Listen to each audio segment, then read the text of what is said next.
اور اللہ تعالیٰ پر ایمان انسان کو طاقت دیتا ہے۔ آج عمران خان کی اصل جو طاقت ہے وہ خان صاحب آپ کا اللہ پر پختہ ایمان ہے، اور انشاءاللہ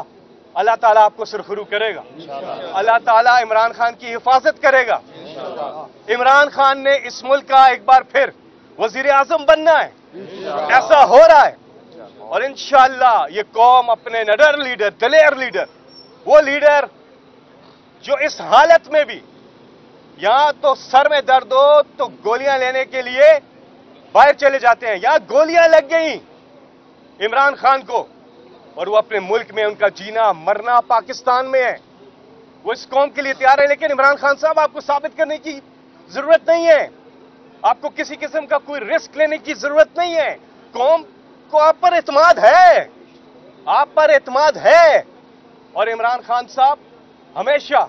اپنی قوم کے لیے کھڑے ہوئے ہیں۔ عمران خان صاحب نے پوری زندگی سیاست میں تو وہ بعد میں آئے، پہلے سے ان جیسا محب وطن صرف ایک تھا پاکستان میں، اور وہ تھا قائد اعظم محمد علی جناح۔ اگر ان کے بعد کوئی لیڈر آیا ہے تو وہ عمران خان ہے۔ ابھی کسی نے سوال کیا کہ عمران خان خدا نخواستہ آپ نے کہا کہ ان کے بعد، میں آپ کو ذاتی بات بھی بتاتا ہوں اور بیشتر لوگوں کی یہی بات ہے، ہم تحریک انصاف کا تصور ہی نہیں کرتے عمران خان کے بغیر، اور انشاءاللہ عمران خان صاحب ہی پی ٹی آئی کی قیادت کریں گے، کرتے رہیں گے، اور وہ پاکستان کی بھی قیادت کریں گے، اور وزیر اعظم پاکستان کا وہ آنے والے کچھ ہفتوں میں حلف اٹھائیں گے۔ یہ الیکشن سے رائے فرار لے ہی نہیں سکتے ہیں یہ لوگ، پی ڈی ایم کی جماعتیں، کوئی راستہ ہی نہیں ہے، توہین عدالت کے مرتکب ہو رہے ہیں، یہ آئین شکنی کے مرتکب ہو رہے ہیں، تو انصاف تو ایک دن ہوگا، اور وہ دن آنے والا ہے۔ یہ کٹھن مراحل سے پاکستان گزرا ہے، لیڈ کیا عمران خان نے، مشکل وقت میں اپنی قوم میں موجود رہے ہیں، اور گولیاں کھا کر بھی موجود رہے ہیں، اور دوسرے گولیاں دے کر پاکستان چھوڑ کے باہر چلے گئے۔ گولیاں دی ہیں انہوں نے، حکومت کو بھی گولیاں دی تھی، عوام کو بھی گولیاں دی، عدالتوں کو بھی جو ہے وہ جھوٹ بولا عدالتوں میں، اور جا کر کے بیٹھ کے اور واپس نہیں آ رہے۔ عمران خان تو یہاں پہ موجود ہیں، اور عمران خان صاحب اپنی قوم کے لیے انہوں نے وعدہ کیا تھا،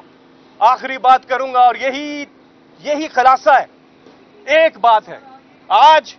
پوری قوم، وہ جو عمران صاحب اپنی سپیچز میں ایک بات کرتے ہیں، وہ خلاصہ انہوں نے سچا کر ثابت دکھایا ہے اس کو، اور وہ ہر انسان، ہر مسلمان کے لیے بہت ضروری ہے کہ اس سوچ کو مزید تقویت دیں، بیدار کریں اس ایمان کی طاقت کو، اور وہ وعدہ کیا تھا عمران خان نے جب سیاست میں آئے تھے کہ نہ عمران خان اللہ کے سوا کسی کے سامنے جھکے گا اور نہ اپنی قوم کو جھکنے دے گا، اور آج عمران خان صاحب نے یہ ثابت کیا ہے کہ نہ وہ اللہ کے علاوہ کسی کے سامنے جھک رہے ہیں اور نہ وہ اپنی قوم کو جھکنے دیں گے، اور یہ قوم ایک اللہ کو ماننے والی قوم ہے، اور اللہ تعالیٰ اس قوم کو سرخرو کرے گا انشاءاللہ۔ جیت آپ کی ہے، ایک لحاظ سے یہ قوم جیت چکی ہے، جس طرح سے یہ قوم جاگ اٹھی ہے، اس کی پاکستان کی تاریخ میں اس وقت مثال ملتی ہے جب بنانے کی تحریک میں قائد اعظم محمد علی جناح کے ساتھ قوم کا جو جذبہ تھا پاکستان بنانے کی تحریک میں،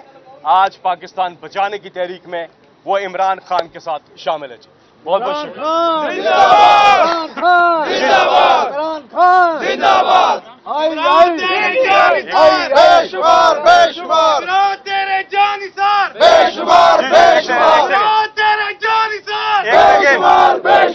جی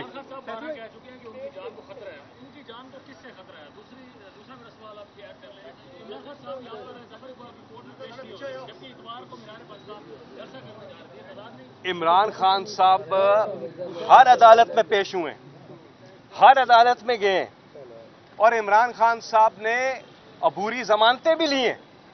عمران خان صاحب پہ روز ناشتے میں ایک ایف آئی آر ان کے پاس آ جاتی ہے۔ اب سینچری ہے، عمران خان صاحب پہ ایف آئی آر کی سینچری پہلے ہوتی ہے یا کابینہ میں ممبرز کی سینچری پہلے ہوتی ہے؟ عمران خان صاحب پہ تو روز پرچے کٹ رہے ہیں، اور یہ سارے من گڑت جعلی پرچے ہیں، جعلی ہیں، ان میں کوئی حقیقت ہی نہیں ہے۔ کیونکہ عمران خان کے خلاف ان کو کوئی چیز نہیں ملی تو جعلی مقدمے بنا کے کسی صورت ان کی خواہش ہے کہ عمران خان کو